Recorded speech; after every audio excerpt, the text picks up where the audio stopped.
You love feeding hummingbirds and you love watching hummingbirds. That's why you're watching this video.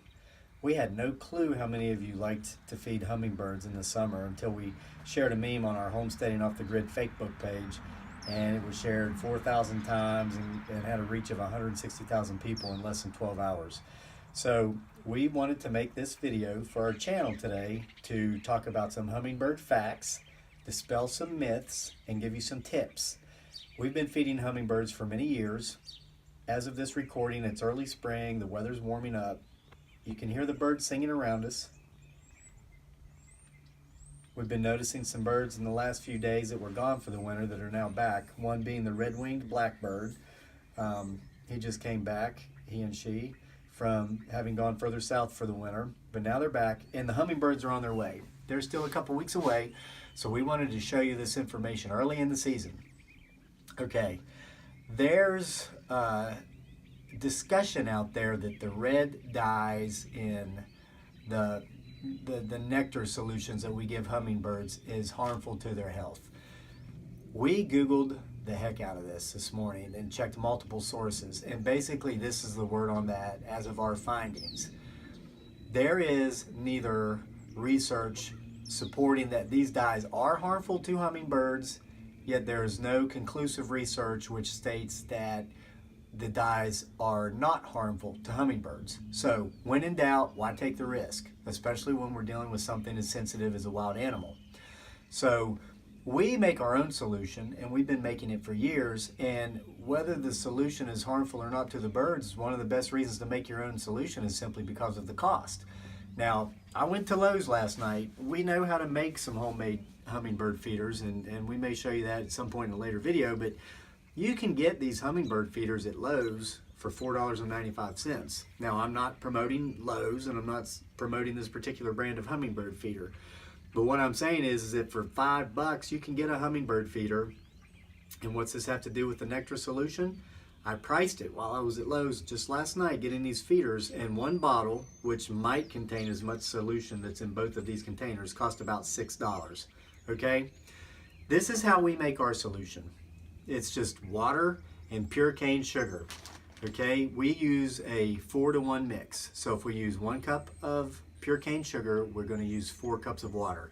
These particular holders hold about 2.5 cups, and so it worked out perfectly. I used half a cup of sugar and 2 cups of water, which is 4-to-1. I mixed it up, and it filled one of these containers, one of the feeders. Now, I want to point out about your pure cane sugar, and we're not promoting this brand of sugar, but on the package you see it says pure cane sugar.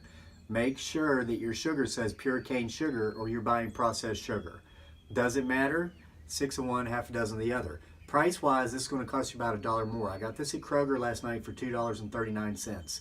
It's Domino, okay? It's a name brand. I could have bought what looked to be the same as this Kroger brand for $1.39. I could have saved $1, but it did not say pure cane sugar. It simply said light brown sugar. And it's the same with whole wheat bread. If you're buying whole wheat bread and it doesn't say 100% whole wheat bread, it's not whole wheat bread. There's a lot of imitation wheat breads in the store that will say wheat bread on the bag, but it's not really whole wheat bread. Same with sugars, okay? So we mix the solution 4-to-1. We just use a whisk and a serving bowl or a mixing bowl. I pour it back into my measuring cup so I can control the pouring into the containers better. And it's that simple. Now, we've got the dye factor myth out of the way. Second thing I'm going to talk about is the myth of boiling your solution after you make it with your water and your sugar. A lot of times you'll hear people say boil it to make sure the birds don't get a bacterial infection, and then let it cool and then use it. That's a myth. Okay, number one, if the birds are going to get a bacterial infection from the water and the sugar that you're using, you must live in Flint, Michigan. And if so, you need to be drinking bottled water, because you're going to get a bacterial infection also. The hummingbirds don't get infections from the water not being boiled after you make the solution with the sugar. The hummingbirds get infection by bacteria that they and other hummingbirds bring to your feeder that they carry on their bill. Okay, a good analogy, it's the same thing as people sitting down to eat a meal without washing their hands. They've been out working, they've been in the dirt, they've been in the restroom, they've been picking their nose, and then they sit down and they eat a meal. Everything they touched is going into their mouth. They don't get sick because the food's dirty, they get sick because their hands are dirty. It's the same thing with hummingbirds, okay? So you don't have to boil your solution, and you can store it in the refrigerator. They say up to 2 weeks. We mix ours as we go, so storage has never been a problem for us. Now, thirdly, and this deals with bacterial infection, so this is point number 2 with bacterial infection. You want to change your nectar solution frequently based upon the temperature, okay? If it's below 80 degrees, which it is now because it's still early spring, this is going to be good for about 5 days. You get up to 80 degrees Fahrenheit, up to about 84, you want to change it about every 3 to 5 days. You go 84 up to 88 every 2 to 3 days, but now once you go above 90 degrees, you need to change it daily. Now, by that time, you're in the peak of summer, and if you've put your feeders out early, you've got so many hummingbirds coming around, you're probably not going to have to change it because they're going to drink it all anyway. But be mindful of the temperature. Once the weather warms up, you do need to change this, or it will ferment and your hummingbirds might get an infection. And we need to take care of these little guys. They're very sensitive. They're amazing creatures. People often wonder how many times in 1 minute do they flap their wings. Well, it depends on the type of hummingbird. There's many different subspecies of hummingbirds. You've got the giant hummingbird, which isn't giant compared to birds, but it's giant for a hummingbird. His wings and her wings beat about 12 times per second. Then the tiniest of the smallest hummingbirds, their wings beat as many as 80 times per second, which is nearly 5,000 beats per minute. I can't imagine doing anything 5,000 times in 1 minute. So there's some interesting facts about hummingbirds and about proper caring of the feeders.